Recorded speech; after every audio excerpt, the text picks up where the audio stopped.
Oris. Tai vietiniai gyventojai 20 amžiaus pradžioje, apie 1900 metus, vadino upelį pratekantį per Holšteino miestelį Šveicarijoje, kur nuo 1904 metų ir gaminami to paties pavadinimu Oris laikrodžiai. Ir tai nebuvo naujai sukurta kompanija. Tiesiog du vyrukai, Polas Katenas ir Georgas Christianas, turėdami savo viziją, kaip turėtų atrodyti geri laikrodžiai, nupirko bankrutuojančią laikrodžių gamyklą, kurioje pradėjo gaminti savo laikrodžius. Po 5 metų Šveicarijoje jie jau turėjo 3 gamyklas, kuriuose dirbo apie 300 darbuotojų. Ir tai vienas iš nedaugelio iš didžių ir nepriklausomų beveik 120 metų veikiančių laikrodžių gamintojų, kurie taip niekam ir neparsidavė. Beje, dar vienas įdomus faktas, kurio matyt nežinojote, bet 1927 metais Žakas Lecoultre, žinomo Žežė Lecoultre prekės ženklo įkūrėjo Antuano Lecoultre anūkas, tampa Oris vykdančiuoju direktoriumi ir atneša į gamyklą aukštus kokybės reikalavimus ir naujas technologijas. Žežė Lecoultre ženklo kokybės reikalavimai paverčia Oris ženklą patikimumo simboliu. Oris nepriklauso nei vienam holdingui. Tai nedidelė privati kompanija išsaugojusi autentiškumą ir visą tą laiką be sustojimo gaminusi mechaninius laikrodžius. Oris laikrodžiai nėra dažnai pristatomi internetinėse apžvalgose, daugelis galbūt net nežino šio Basic Luxury gamintojo, laikrodžius, kurio aš drąsiai galėčiau statyti šalia Longines, Tudor ar Tahor. Geras ir atsparus plienas korpusams, keramika bezelyje ir ciferblate, kokybiškos atsparios apyrankės. Visą tai daro Oris laikrodžius vertus tų pinigų, kiek jie kainuoja.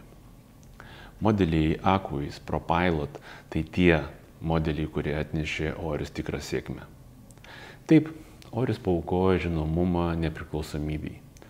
Nes be abejo tokie holdingai kaip Swatch Group, Richemont ar LVMH su savo reklaminiais biudžetais iškeltų Oris į nerealias aukštumas, bet Oris pasirinko nepriklausomybę.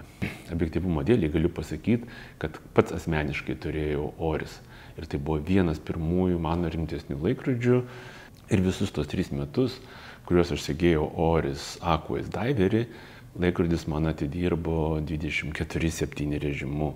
Visus tuos metus nei kart nesugedo, išlaikė savo nepriekaištingą tikslumą, apie minutės paklaidą per mėnesį, beje po 3 metų laikrodį nupirko nuo rankos pirkėjas, kuris buvo nusiminęs, nes tuo metu neturėjome parduotuvėje naujo Aquis modelio. Ilgą laiką Oris savo laikrodžiuose naudojo selitą arba ant selitą bazės gaminamus mechanizmus. Tiesiog nudažydami švytuoklę raudoną spalvą, kas ir tapo beveik neatsiejama Oris simboliu. Bet kaip minėjau, tai ir nėra luxury, o Basic Luxury gamintojas. Ir Oris laikrodžiai kainuodavo 2-3 tūkstančius eurų, kas be abejo su serijiniais selita arba ETA mechanizmais yra visiškai normali kaina. Na, kaip pavyzdys, tarkim, Hublot prieš 4 metus laikrodžius su panašiais selita mechanizmais išdrįsdavo pardavinėti po 7 ar net 11 tūkstančių eurų, na, kas sutikite jau šiek tiek per brangu. Nuo 2024 metų Oris pradėjo gaminti savo in-house mechanizmus ir tai buvo pirmas žingsnis į luxury kategoriją. Taip, laikrodžių kaina su Oris mechanizmais padvigubėjo ir pirmaisiais metais siekė 5-6 tūkstančius eurų. Bet jei atvirai, tai tuo metu jau geriau būčiau pirkęs Oris Aquis Diverį su in-house mechanizmu, nei Breitling, tarkim, Super Ocean su Kenesi mechanizmu. Nors iš kitos pusės už tokius pinigus jau buvo galima darytis ir Omega Seamaster, o tai Oris laikrodžiams nebuvo labai gerai. Nes daugeliui pasirinkimas tarp Oris ir Omega buvo aiškus Omegos naudai. Gal dėl to, kurį laiką nauji Oris modeliai su in-house mechanizmais plačia auditorijai buvo nepopuliarūs.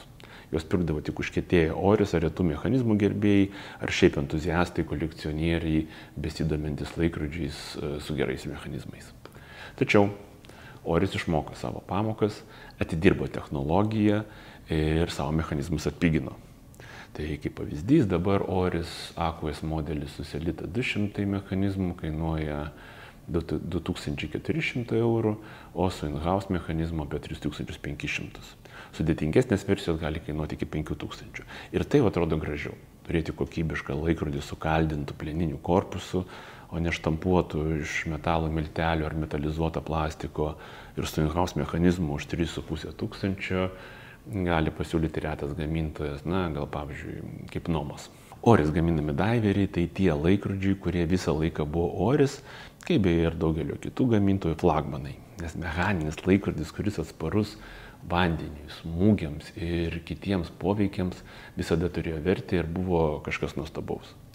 Nes atrodo, priversti tą mažą švytuoklę balansinėme mechanizme tiksliai skaičiuoti sekundės ekstremaliomis sąlygomis, yra iššūkis. Žinoma, Oris turi platų savo mechanizmo paletę. Nuo 400 automatinio kalibro su net 120 valandų rezervu iki 114 tik mechaninio su 10 dienų eigos rezervu ir net 40 rubinų, ko iš tiesų gali pavydėti net ir kai kurie high-end luxury kategorijos laikrodžiai. O tai parodo naujas Oris galimybės ir norą tobulėti, gaminant kažką savo, o ne tik surinkti laikrodį įdedant į štampuotą korpusą kitų pagamintą mechanizmą. Šiuo metu Oris siūlo 6 skirtingus modelius, tokius kaip Aquos, Diver, ProPilot, B-Crown, kas su visomis spalvų ir apyrankių modifikacijomis sudaro bemaž apie 250 pasirinkimų. Gal tai šiek tiek daugoka ir gali erzinti renkantis, bet tai šioks toks nuolaidžiavimas nūdienos madai, įvedant keistų spalvų pasirinkimų, kas tapo madinga pastaraisiais metais. Ir net žinom, kad net ir Rolex padarė keistų laikrodžių.